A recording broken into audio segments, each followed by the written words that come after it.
I first visited Iran extensively in 2007 to make part of a film there, and I just fell in love with the Iranian people. And what really hurt me was this notion that we in the UK, and I'm sure people in the United States, kind of regarded the Iranians as 70 million fanatics. And I had spent wonderful time with people in this country with its ancient culture, with its traditions, its beautiful architecture. And when I saw the 2009 demonstrations, I thought, this is going to change. When people see the Iranians as they really are. The other thing I wanted to do with this film was, I wanted to do three things with this film. The second thing, I wanted to commemorate Neda. And the third thing is that I wanted the people who demonstrated, whatever happened, not to think that their courage has been forgotten. Wow. There were a lot of risks and fears, I understand from our previous conversation, in making this documentary. Tell us about some of those risks. What was your biggest concern in making this, and how you got this unprecedented access to Neda's family and close friends? That's right. Sheila Evans of HBO, who commissioned the film, she had a sort of insight which was quite extraordinary into who Neda really was. And she wanted a film which would move her away from being just a symbol to being a human being that we could identify with and know. And the big challenge came from her was, can you get access to the family?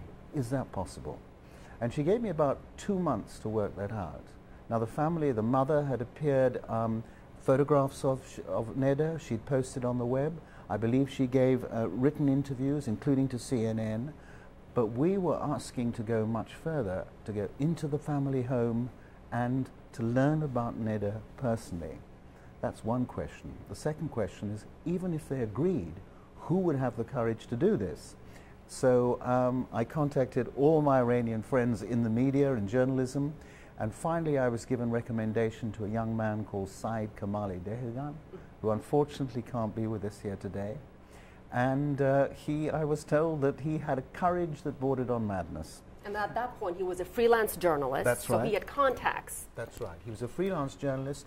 He was also the first journalist in Iran to discover Neda's family name and where she lived, the apartment where the family lived. Anyhow, he came to London to see me in September. We talked it through, and he immediately agreed. And then we made further contact with the family. I gave him an intense course in filmmaking for 2 days. He'd never touched a camera before. And in he went, and we waited. And finally, we got news that the family agreed to meet him. And then a week later, the family agreed to the filming. And what was wonderful about him was he formed such a close and trusting relationship with the family. And what he's given is the center of this film, the heart of this film, where you see Neda's banned books, you see her private diaries, you see the clothes she was wearing, even family videos of her dancing, and suddenly this woman who is this symbol, this powerful symbol, is a human being that we recognize. But wasn't that scary for him, knowing perhaps Neda's home, Neda's family was being watched, to a couple of times a week to have contact with them, go inside their home, talk to them on camera?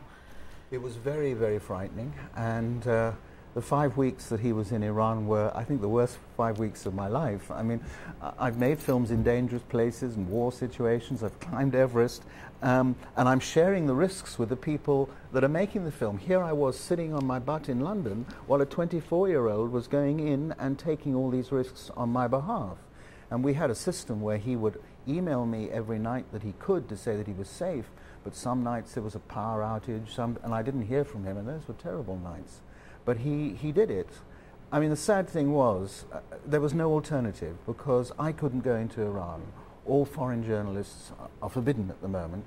And if somebody looking like me walked into the family apartment, wow, this would be, you know, the word would get around in no time. So I had to substitute somebody else, and I think his achievement is absolutely phenomenal. And I have to ask you how in the world you got those tapes out of the country.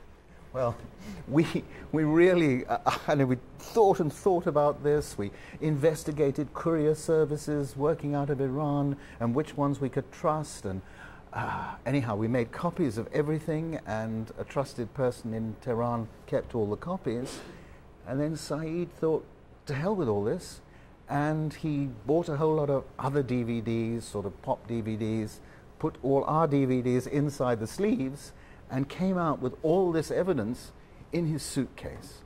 And I must tell you a story, because his flight was due to leave London. They leave Tehran about 7 in the morning, get to London about 12, and I kept seeing it was delayed and delayed and delayed. And I just read an article, funny enough, only 2 weeks earlier, about when these delays happen, it often means that the security people have discovered somebody on the list who they want to interrogate. And and I'll never forget the moment. Huge sigh of relief when he walked into Heathrow and I saw him come through.